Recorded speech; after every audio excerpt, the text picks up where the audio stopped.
Dovolte mi krátko sa vyjadriť ku volebnému programu, ktorý momentálne intenzívne pripravujeme.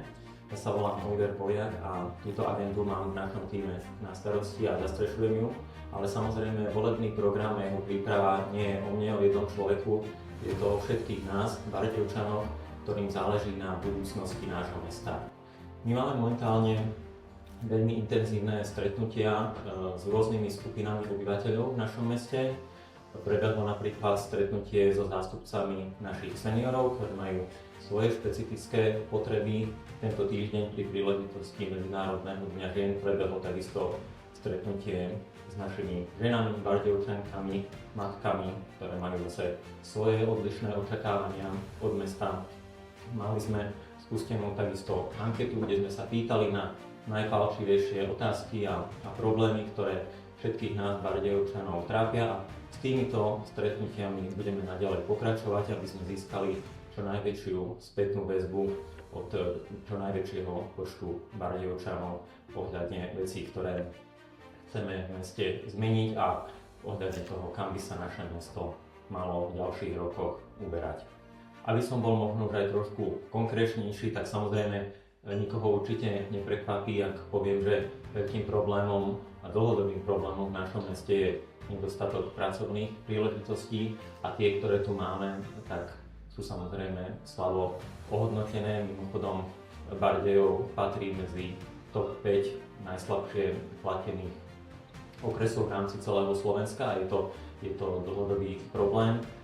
Takisto ľudí trápi nedostupné a drahé bývanie, čo v spojitosti aj s nízkymi mzdami vytvára koktail, ktorý vyháňa ľudí z nášho mesta. Bardejov v tomto pohľade nielen stagnuje, ale vyslovene zažíva demografickú krízu a z roka na rok sa zmenšuje. Ďalšou veľkou témou je, že samozrejme nevieme sa dostatočne postarať o našich seniorov, o zraniteľné skupiny, či už zo sociálne slabšieho prostredia alebo o zdravotne znevýhodnených obyvateľov mesta. Samostatnou veľkou témou bola kultúra a turizmus. Roky počúvame, že Bardejov má obrovský potenciál a všetci o ňom vieme, ale keď sme sa teraz spoločne prešli na námestie, tak zýva prázdnotou. Mestu chýba vízia, mestu chýba energia, chýba mu nový život. Ale aby sme neboli iba kritickí, chceme k príprave nášho volebného programu pristupovať konštruktívne. Chceme prinášať riešenia. Volebný program máme rozdelený do 10 tematických okruhov a ku každému dni z nich máme prideleného odborného garanta so svojím tímom, ktorý práve na príprave takýchto riešení pracuje a čoskoro tieto riešenia budú predstavené aj verejnosti. Ale chcem takisto využiť túto príležitosť aj na to, aby som znovu vyzval všetkých Bardejovčanov a ľudí, ktorým záleží na našom meste, aby sa do tohto programu vypojili a či už identifikovaním a pomenovaním rôznych problémov, ktoré nás trápia, ale takisto návrhom možných riešení.